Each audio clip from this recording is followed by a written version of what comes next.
तुच्छम भूत्वा दीनगणेशकौ करुणया कोऽपि न कण्ठाश्रितौ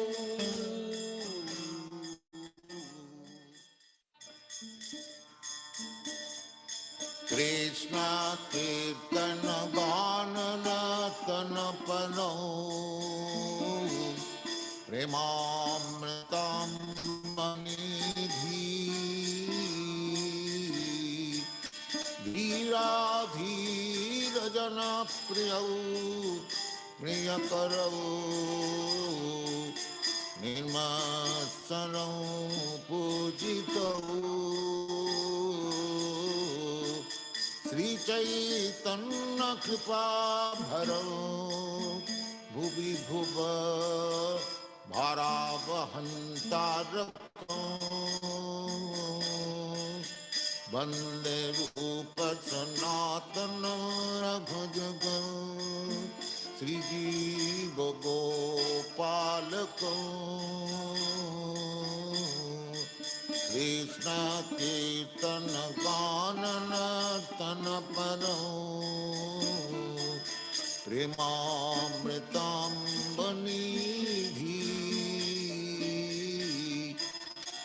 धीरा धीर जन प्रियं प्रियकरौ निर्मत्सरौ पूजितौ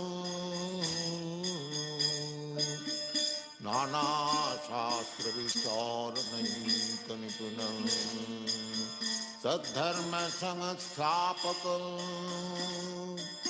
लोकानां हितकारिणं त्रिभुवने मन्नं शरण्यागतौ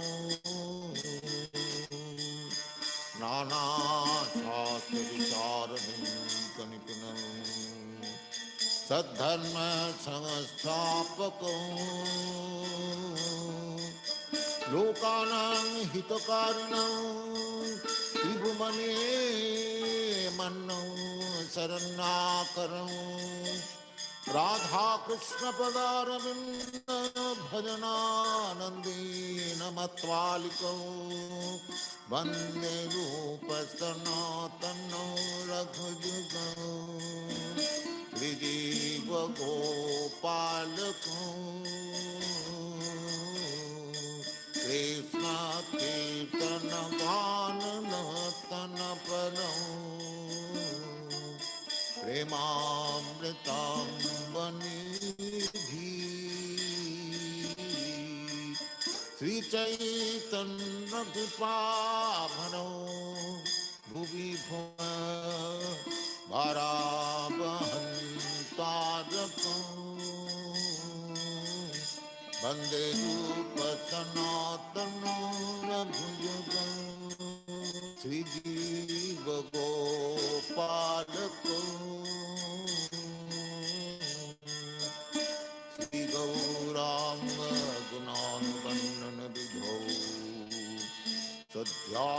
सद्यासमिद्धार्मितं पापत्रापनिकृन्तनं तनुभृतां गोविन्द गानामृतै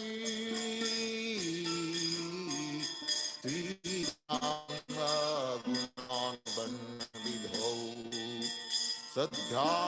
सद्यासमिद्धार्मितं पापत्रापनिकृन्तनं तनुभृतां गोविन्दगानामृतं आनन्दाम्बुधिवर्धनैकनिपुणं कैवल्यनिस्वार्थं वन्दे रूप सनातनं रघुजुगं श्रीजीव गोपालकौ कृष्ण कीर्तन गान नर्तन परो प्रेमामृतं निधि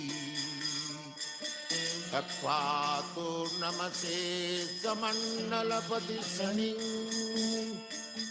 सदा तुच्छम भूत्वा दीनगणेशकौ करुणया Kopīna kanthāsitau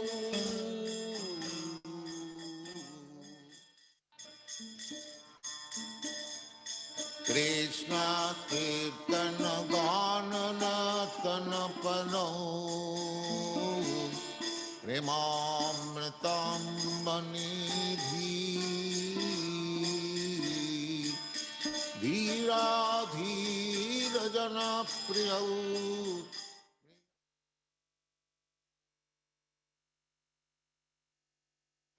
Kumajnanathmirandasya Jnananjanasalakaya Chakshurun militam yena Tasmai Shri Gurave Namaha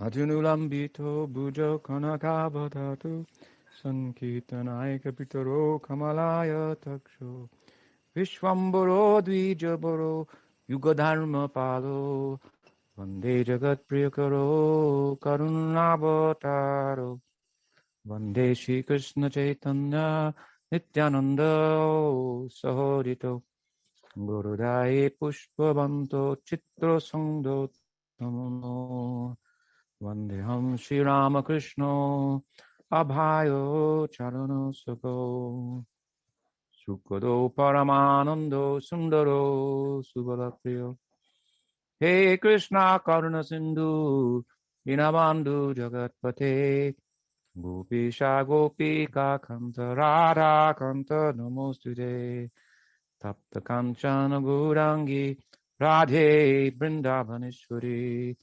Vrishabhanu Sute Devi Pranamami Hari Priye.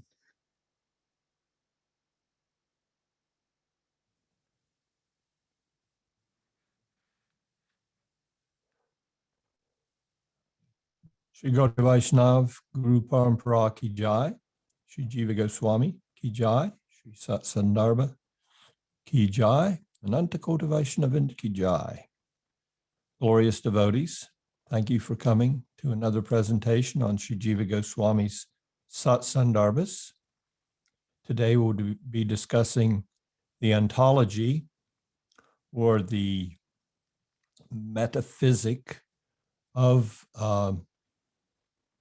the Sandarbhas, or what is the knowable and how do we ascertain the knowable based on the evidence that has been determined to be the most reliable by Jiva and established. To begin today, we're going to go do a quick overview of where we've been before we go forward. So in the beginning of the book, of course, there is the auspicious invocation, Mangalacharna, and in the 8th Anucheta of that 8th Anucheta Mangalacharna, Śrīla Jīva Goswami revealed the subject of his book. In one feature, Sri Krishna exists as pure consciousness without any manifest characteristic, and is referred to as Brahman in some portions of the Vedas. In another feature, he expands as the Purusha, who regulates the extrinsic potency Maya by his many plenary portions. In yet another of his principal forms, he is Narayan, resplendent in the spiritual sky, Vaikuntha. May that Sri Krishna, the original, complete, absolute truth, Swayam Bhagavan, bestow love for himself on those who worship his lotus feet in this world. And as noted, this is the seed conception of the Sandarbhas that will be fully unpacked in Śrī Jīva Goswami's presentation. We go on in the next Anucheta, which is a review again of the epistemology. In other words, we're searching for knowledge. Now, where are we going to go for that knowledge, and what is going to be the determination of the validity of that source. So the epistemological validity of the Vedas, Itihāsas, and Puränas culminating in Srimad Bhagavatam. The topic of epistemology is indispensable to an investigation of truth. For how can we claim to know anything in truth if our means for knowing it be flawed or uncertain? It would remain at best an approximation subject to further review. So before embarking on a deliberation of the core truths of Sambandha, Abhideya, and Prayojan, it is crucial that a valid praman, or means of valid knowing, be ascertained. And now we can see that Jiva is laying the groundwork. Now, what's interesting in our epistemological approach is we're looking for a comprehensive understanding of the nature of being, both internal, what are we as an individual, and what's the nature of the entire cosmic manifestation that we find ourselves in. So we're looking for a truly absolute and fully comprehensive source for knowledge, which will address both personal revelation as to the nature of our being, and even go further than that and provide us with a comprehensive understanding of the environment we find ourselves in. What is the source of that? So first we come to what are we going to use as the basis for acquiring knowledge. And now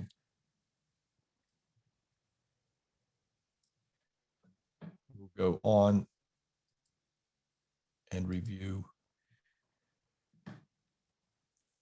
As we've already come, Jiva provides, after he determines and explains to us what is the significance of having a valid epistemological basis for an inquiry, he comes to the conclusion that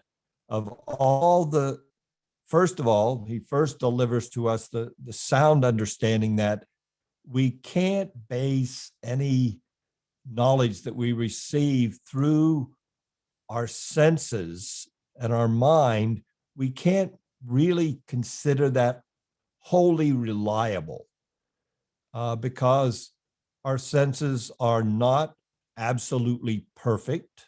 They are imperfect. And he gives some other flaws there. We make mistakes.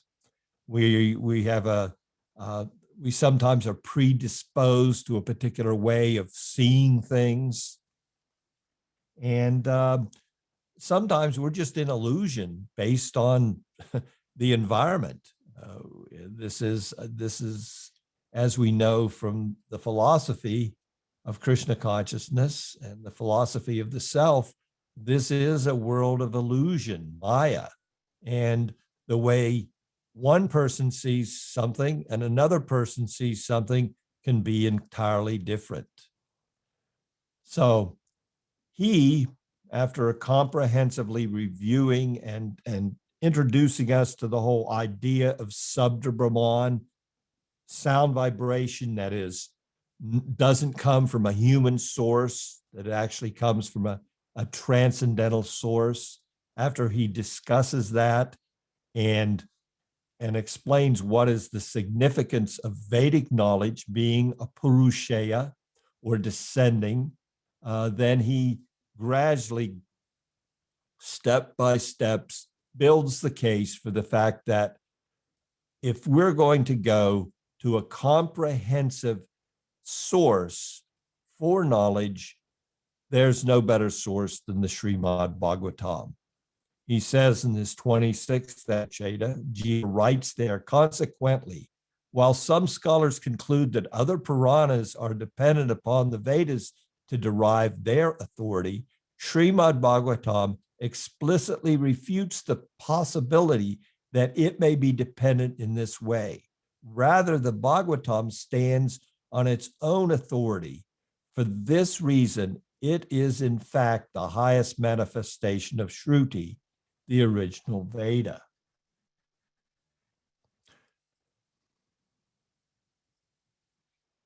And that brings us up to where we're going to enter into today, ontology. So we've determined there has to be a valid means of knowing, and he's provided us with arguments to the effect that we can find a valid means in the Bhagavata Purāṇa.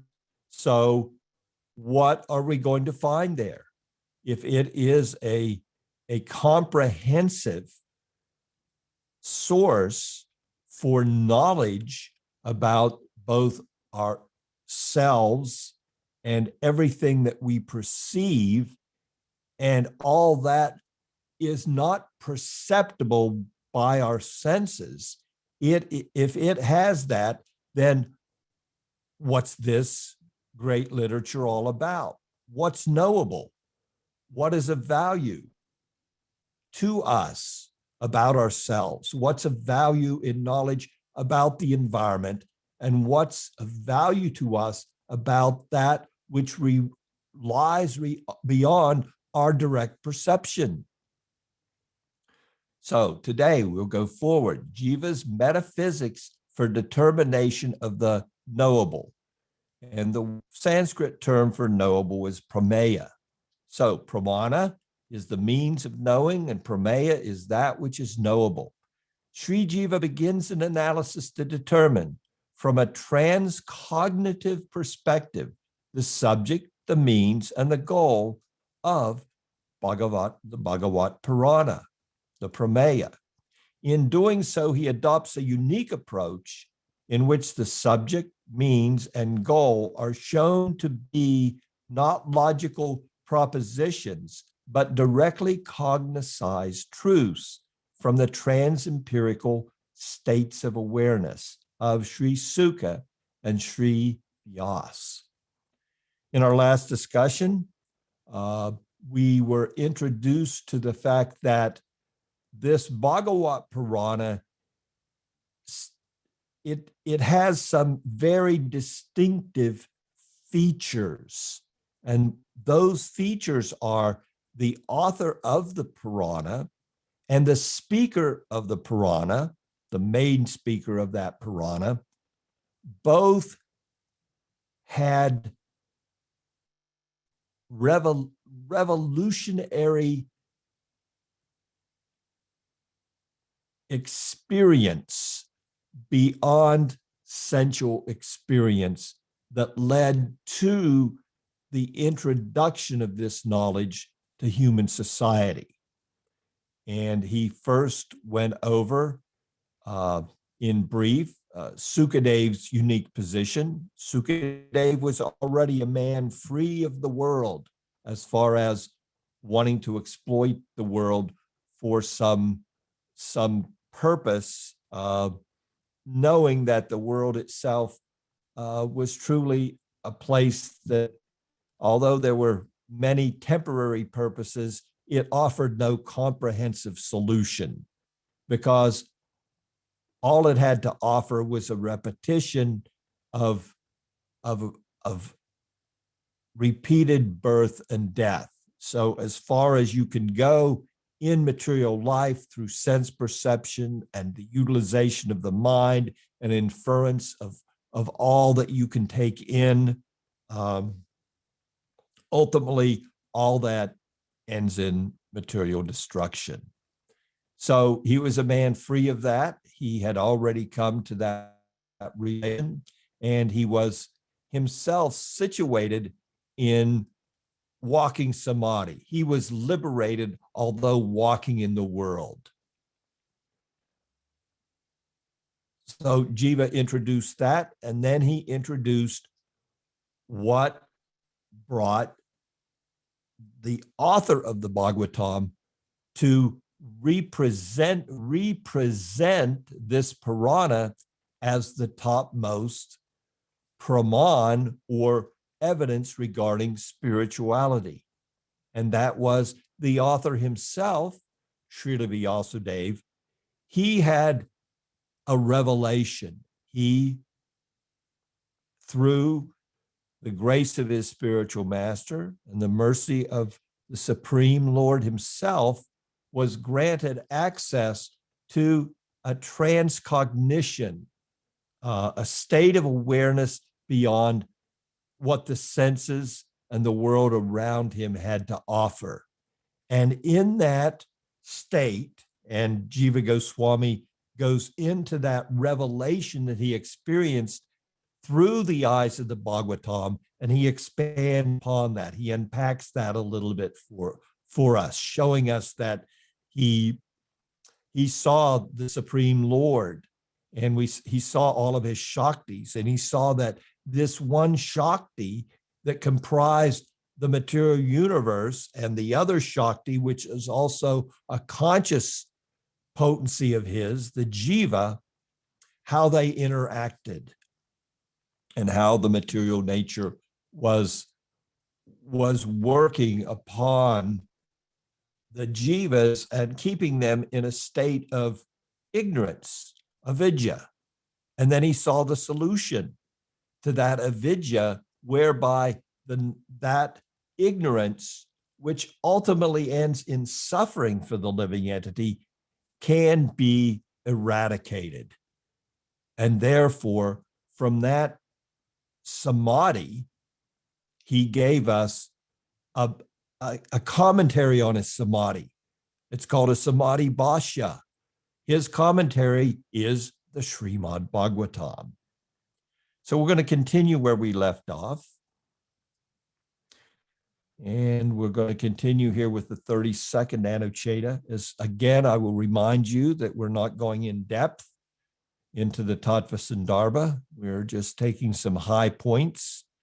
We will finish either this week or next with what's there as far as high points that we're going to carry forward in our exploration of Jiva's Sat Sandarbhas.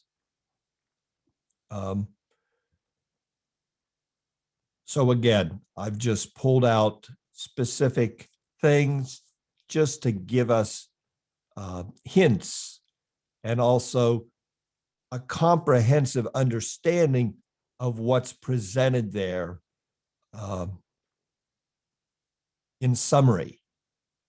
And for detail, we can individually study the Sandarbhas, and there's many contemporary speakers and other commentaries on the Sandarbhas, and you can explore those. So the individual self is distinct, conscious, and subject to self-ignorance.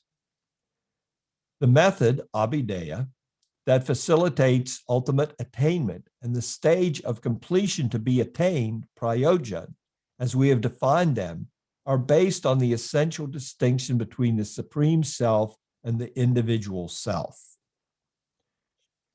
It is precisely this inherent capacity of the living being to be conscious that refutes the contrary opinion that they exist only as an apati of a Brahman, and that liberation is simply the elimination of this apati.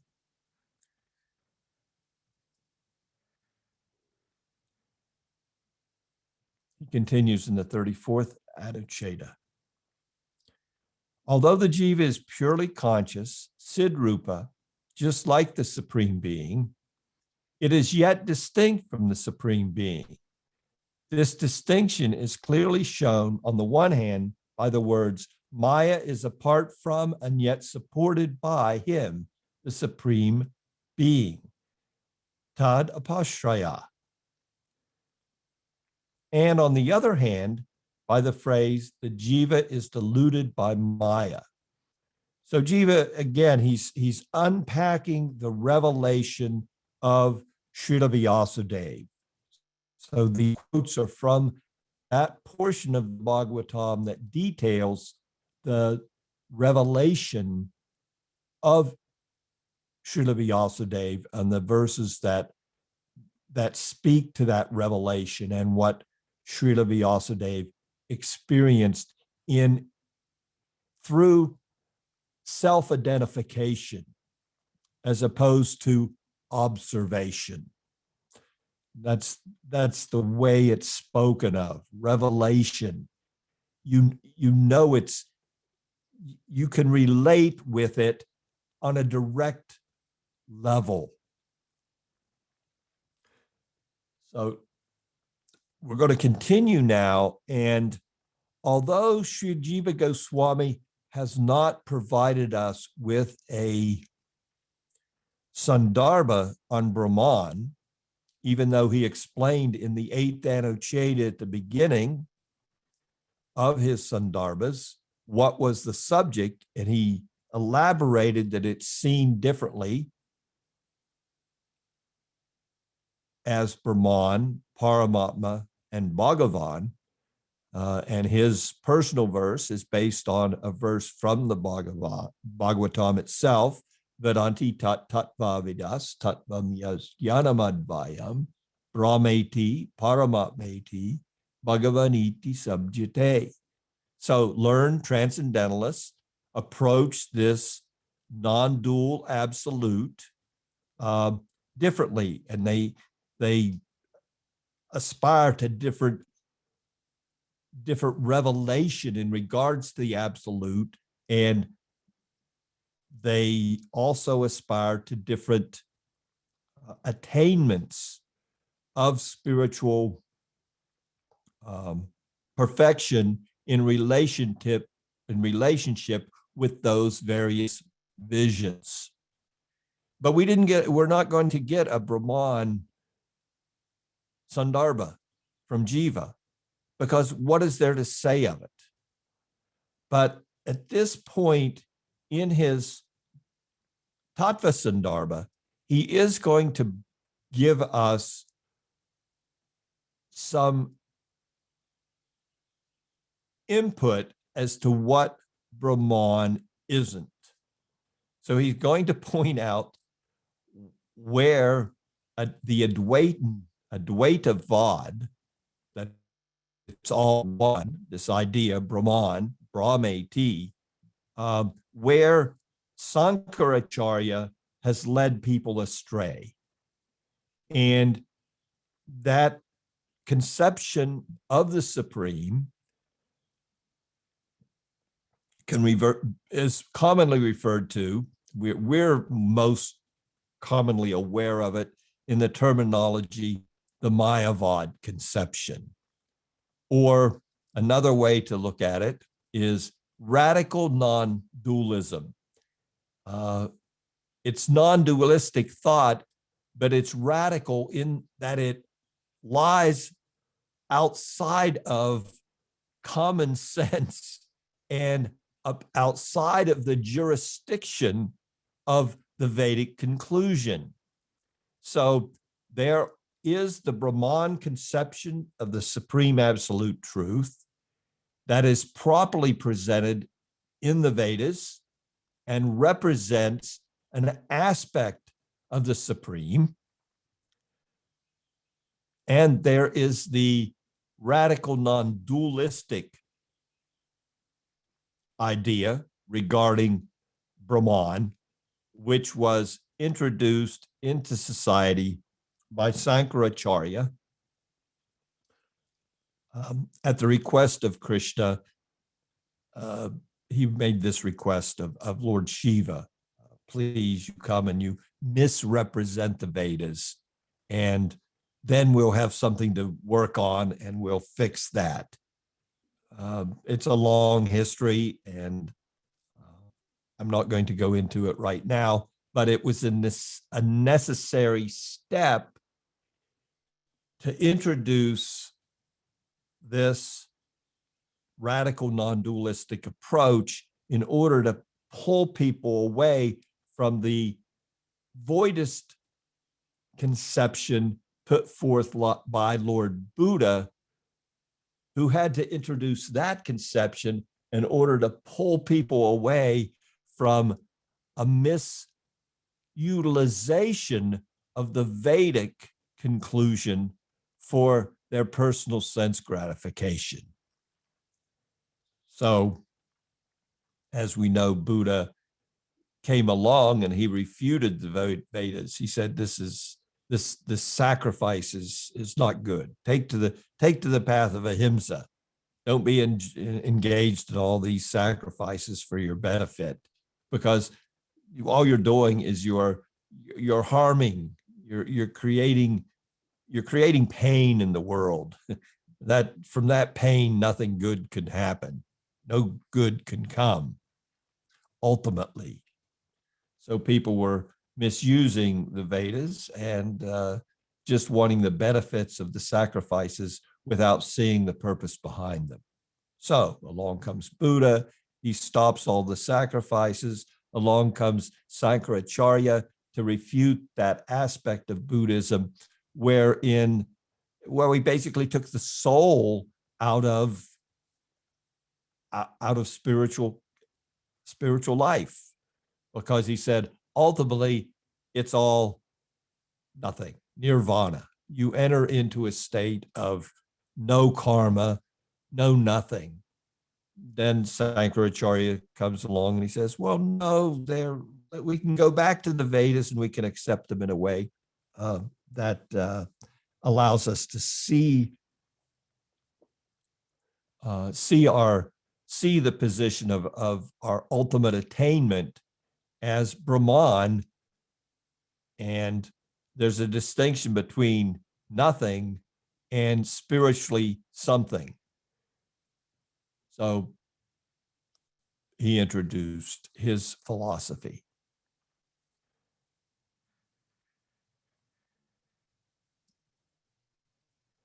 So now Jiva begins his introduction of the faults of the Mayavad, or the radical non-dualist conception of spirituality. Essential distinction between the Jiva and Isvara. According to the Advaitavada doctrine of Sankaracharya, in the very moment that the one indivisible Brahman, whose nature is pure consciousness, becomes the support of Maya and the embodiment of knowledge as Isvara, it simultaneously falls under Maya's influence and is overcome by ignorance as the Jiva. Yet, this is illogical. Thus, we can understand that the Jiva and the Supreme Lord are distinct entities. However, since their inherent capacities are different, Isvara as the controller of Maya and the Jiva as subordinated by Maya, the Jiva and the Lord are distinct in their essential natures. So he's pointing out Sankaracharya's philosophy is really, it doesn't make sense. It's illogical, because he's saying, first of all, that Brahman, which has no qualities, it has no distinct characteristics. That's what we mean when we refer to the Supreme Absolute as Brahman. Now we understand, from the proper understanding, Brahman means no material characteristics, but that's not Sankaracharya's presentation. Brahman means that spiritual substance that has no characteristics, that is just, it's distinct from matter. when you turn matter off, you're left in this spiritual place of Brahman, but it has no characteristics. Now, that's one aspect of the Supreme. It has no material characteristics. So if we just want to take that we refer to as the Brahmavad approach, or that Brahmavad conception of the Supreme Absolute Truth. So a quick review. We're going to discuss what is the philosophy of Mayavad at its base. The Mayavadis say that the radical non-dualists, their conception is Brahman. If you take Brahman and you impose the idea of Maya upon it, and that Maya is of the mode of ignorance, the absence of knowledge, then you get the conception of the Jiva. And if you influence Brahman by knowledge, then you have Isvara, the controller. So, of course, in this Anucheta, he's saying this makes no sense. If Brahman has no characteristics and everything is coming from Brahman, then how can an aspect of Brahman, Maya, influence it? It doesn't make any sense. So the proper understanding is there is the Supreme and there is the subordinate living entity, which are both conscious of the nature of Brahman. That's a common characteristic.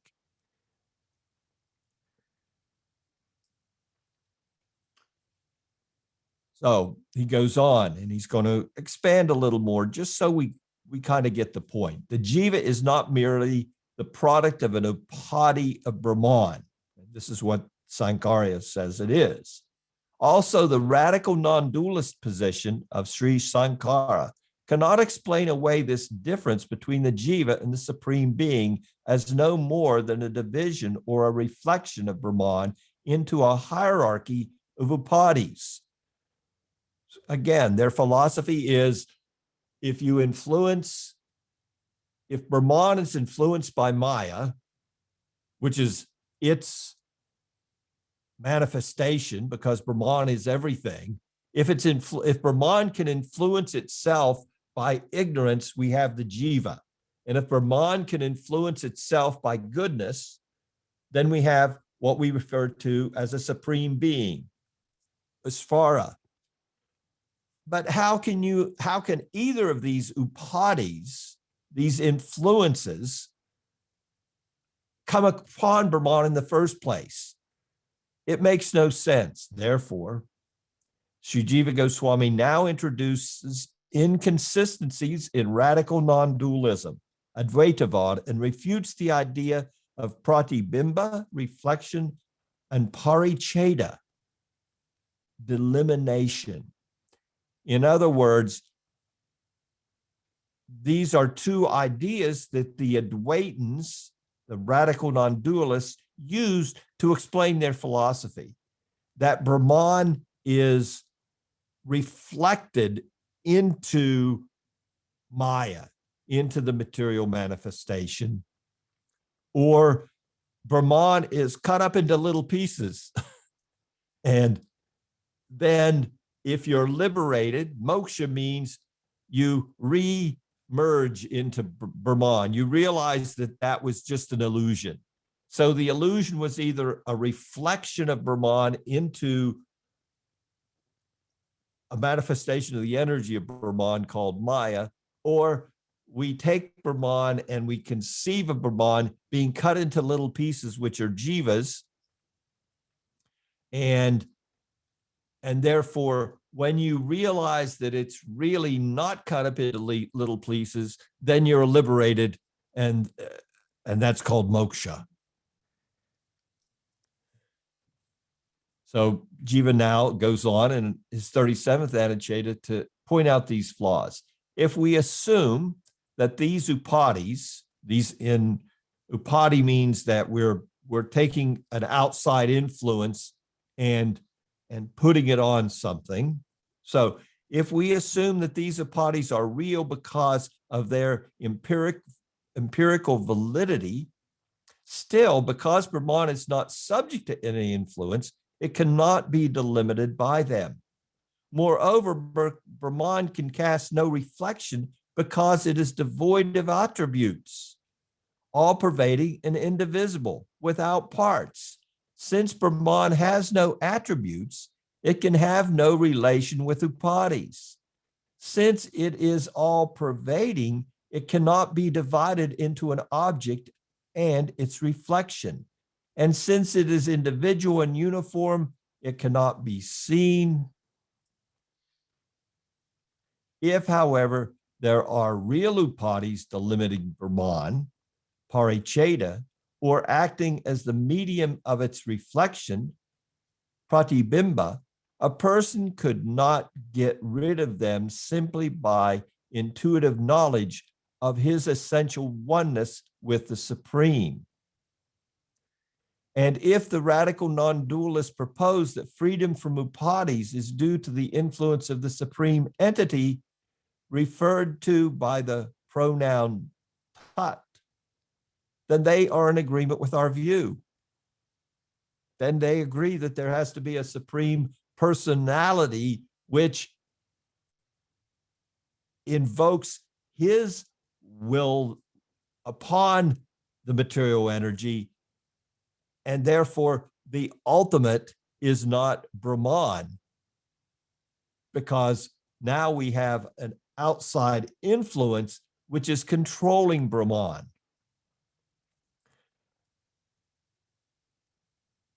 When we go through this section of the Tattva Sandarbha with any kind of attention to the detail that Jiva Goswami's given to it, we cannot walk away with anything but a chuckle when we conceive of this Mayavad philosophy. It does not hold logical water. There's no way that you can take it anywhere because it makes no sense. Brahman cannot be influenced by anything, but you're saying Brahman can be cut up into little pieces, or Brahman can reflect itself into a vast expanse of itself and produce the material experience. And because the radical non-dualist conception of Brahman is it has no characteristics, then that would make the jiva more powerful than Brahman, because at least ourselves as jiva, we know we have consciousness. We know we exist. Brahman has no capacity in and of this conception of Brahman, this radical non-dualistic conception of Brahman, to arrive at those conclusions. Makes no sense. We'll go on with a little bit more that Jiva reveals. In this way, by basing their ideas on Brahman and avidya, ignorance alone, the Advaitavadis contradict themselves when they say that the one undivided Brahman, pure by virtue of being unadulterated consciousness, and thus altogether free from contact with avidya, is nonetheless polluted by contacting avidya, and thus becomes a jiva. Then again, the Advaitavadis claim that the same Brahman becomes the supreme being, Isvara, owing to his being the shelter of Maya, the phenomenal world appearance, which is itself a fabrication of the jiva's avidya. What do we need to say about what Jiva has presented here? This encapsulates the fallacy and the utter absurdity of the Mayavad philosophy.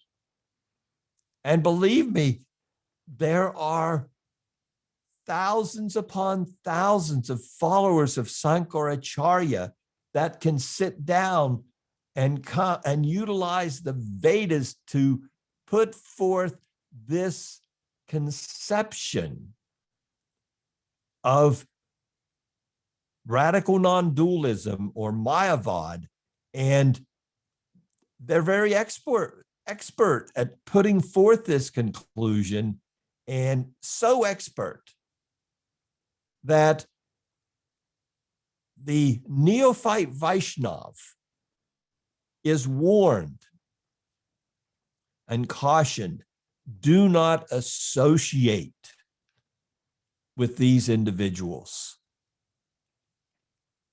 until you have a firm grounding.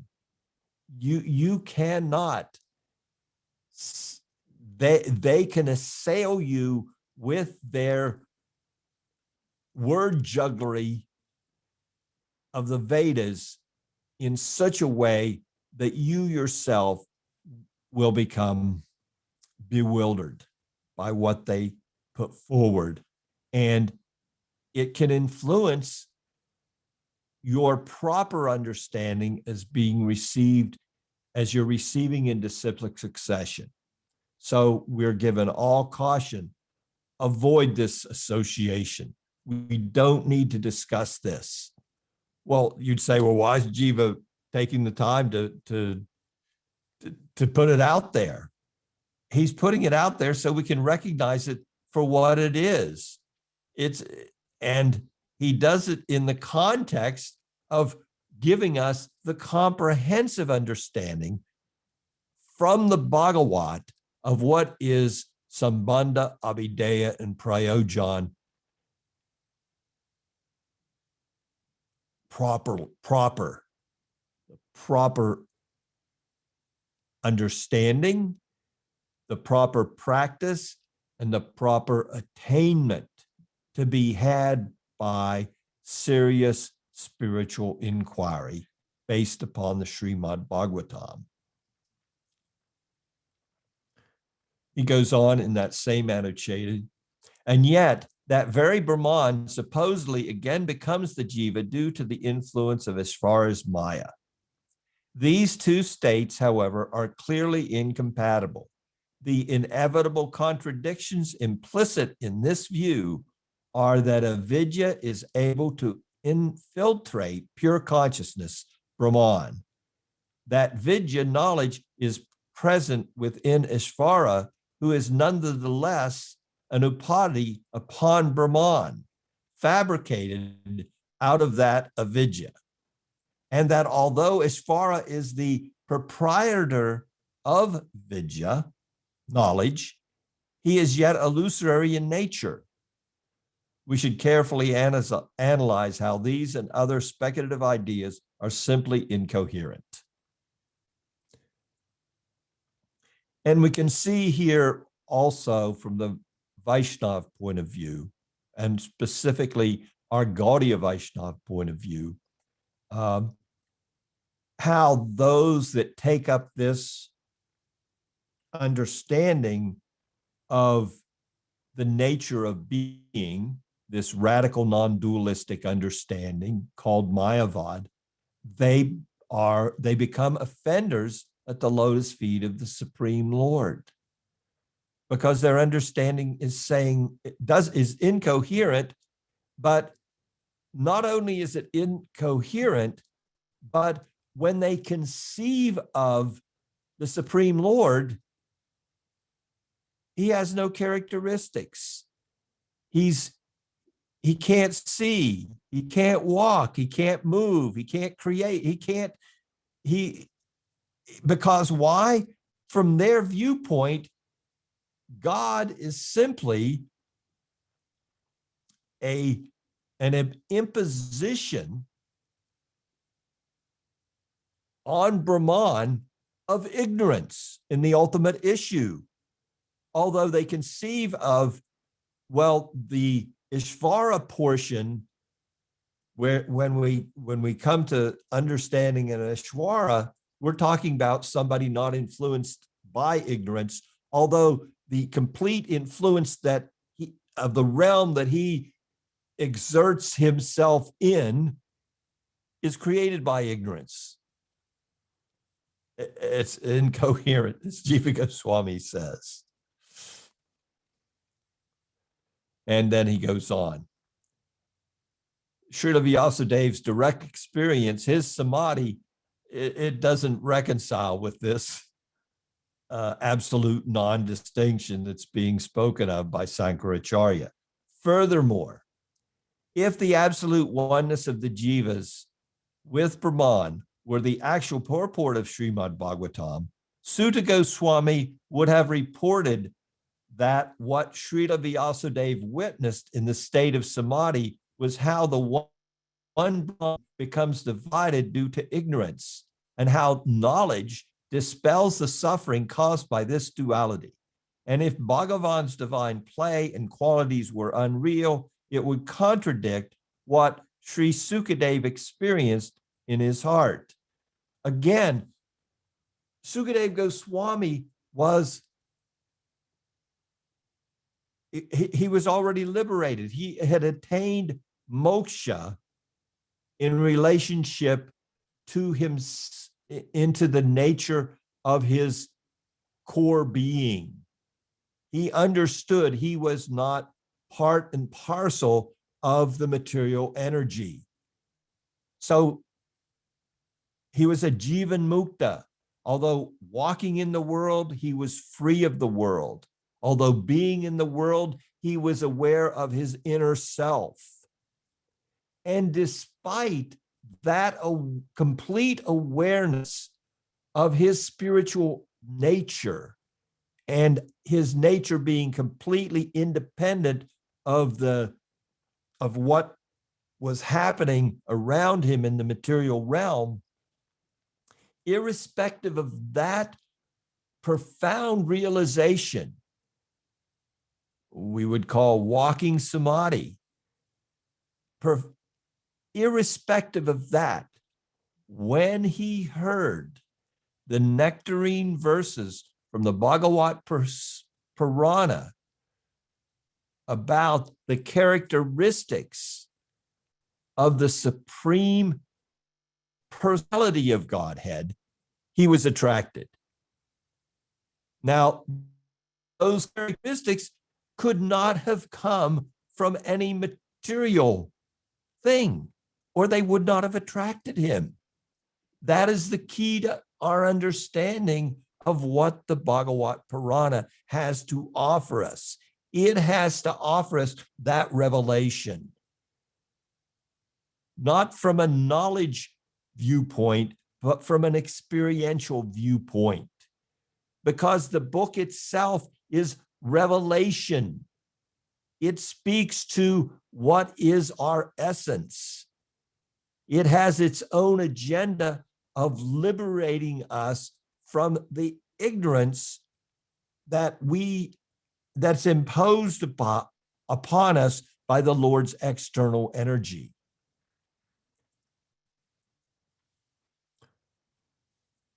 Now he goes on to explain valid interpretation of non-distinction as inconceivable one and distinction. The famous ideal and idea of our Gaudiya tradition is now presented by Jiva Goswami.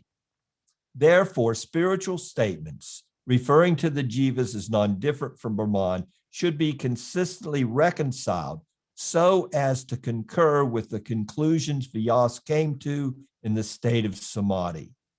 This is accomplished by first removing the apparent contradiction in the jivas being both different and non-different from Brahman. We should understand from the statements teaching non-difference that the jivas are one with Brahman in that both are pure consciousness, Chidrupa. Yet, by Brahman's inherent inconceivable potency, which renders possible even the otherwise impossible, the jivas are also innately distinct from Brahman in terms of their being his parts, like the infinitesimal rays of the sun's light. achinta beta beta tattva, inconceivably, simultaneously one with that supreme, absolute, and distinct from it, in that we have our individualized consciousness.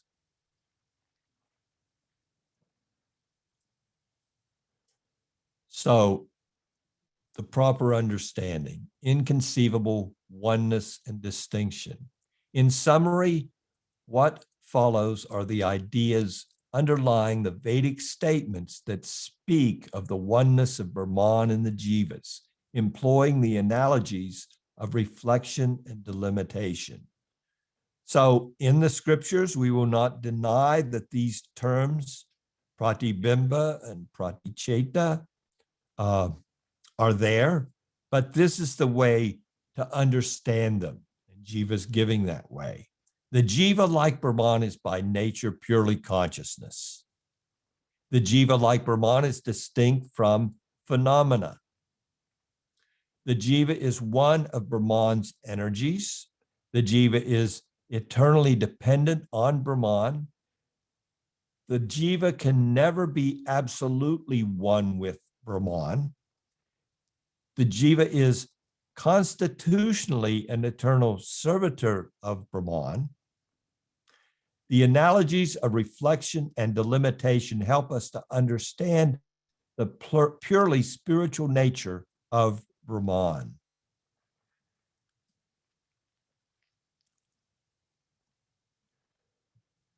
A causal devotion is the Abhideya. Jiva continues in the 44th Anucheta, since the Supreme Being and the individual being thus have distinct identities, the Supreme Being is the foundation and support of Maya, and the individual being as deluded by her. It is concluded that devotional worship, bhajan, of the Supreme Being is specifically the means, abhideya, that effectuates the stage of ultimate attainment.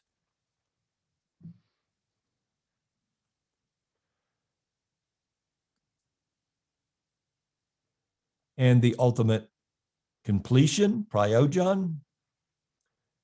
Again, remember what Jiva is doing here is he's providing an overview in his Tattva Sandarbha, which is going to be completely elaborated on as he unpacks various spiritual conclusions based upon the Bhagavata Purāṇa, supporting those conclusions by the great acharyas that came before Ramanuj, Madhvacharya, the great thinkers, the great commentators, specifically Sridhar Swami. And Madhvacharya, of course, had a tremendous library. And in his various commentaries, he drew from all those great Vaishnavas that came before. And now Jiva is placing Lord Chaitanya's Gaudiya Vaishnavism he's locating on the spiritual map. And it so happens that the location of it is the center of the universe of spirituality. In fact, it is that sun which illuminates all the other spiritual conceptions and spiritual texts.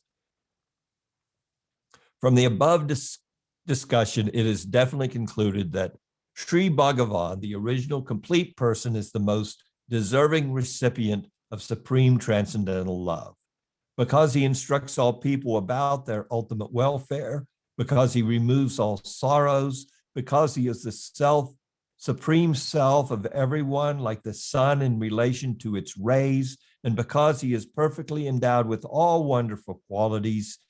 This being the case, it naturally also follows that love for him is the final attainment, prayojan.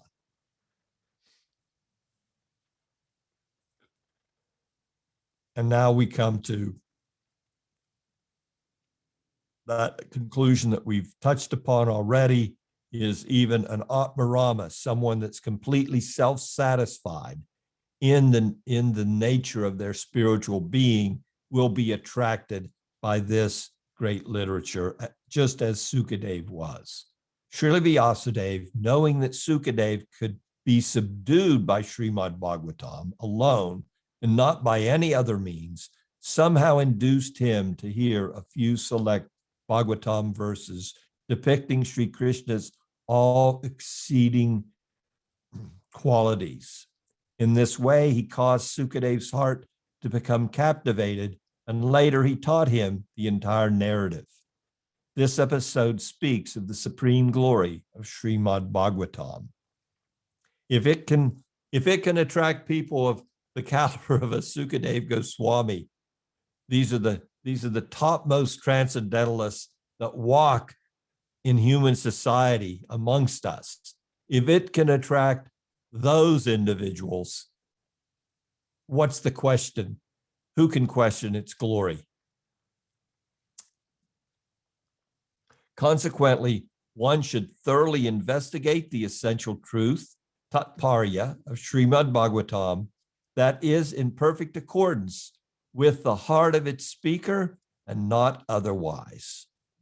By implication, all explanations that do not accord with the speaker's heart simply lead one astray from the proper conclusion.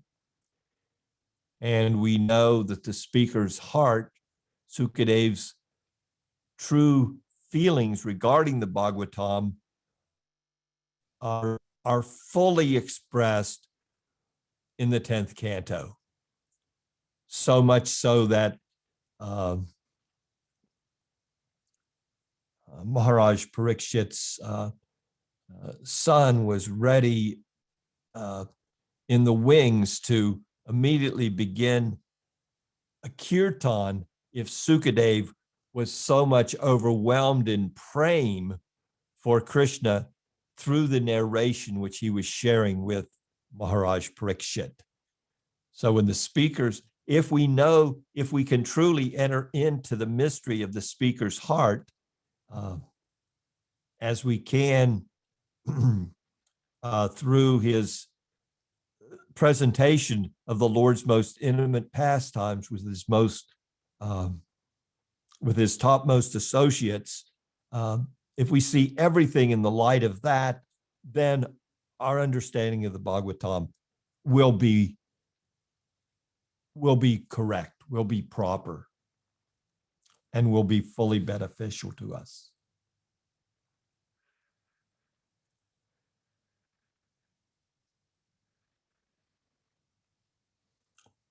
Now, Jiva Goswami will go on, and we will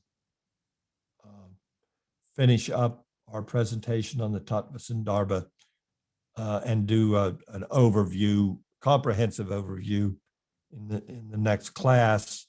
But he's going to, he's taken us there through what's provided in the Bhagavatam by a comparison of the revelation of Srila Vyāsadeva, the author, and Srila Sukadev, the speaker.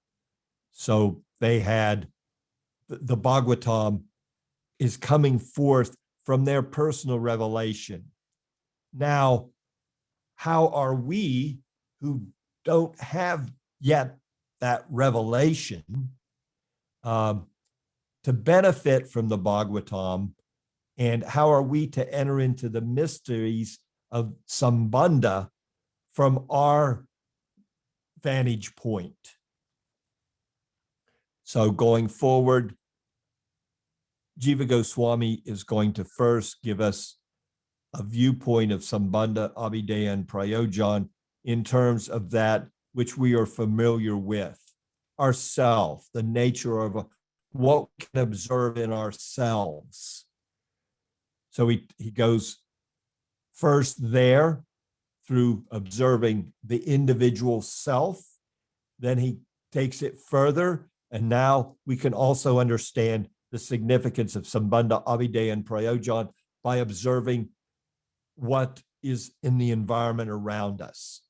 And the environment around us constitutes all those items presented in the Bhagavatam: creation, subcreation, maintenance, destruction, liberation, all sheltered under the supreme Ashraya, Bhagavan.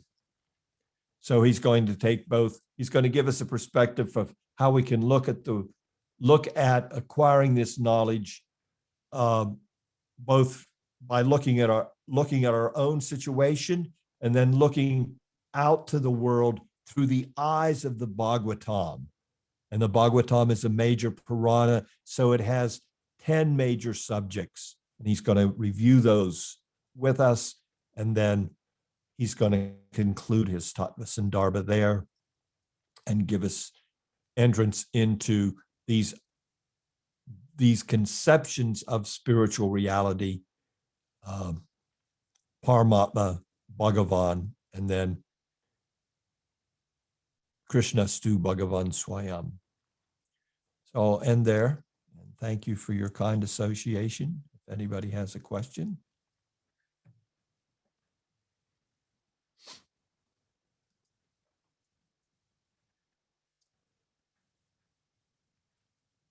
I will try to answer, or I will thank you so much. Vanchakalpadubhascha, Kripsanabevacha, Patitanam, Pabarevyo, Vaishnavijnamo Namaha.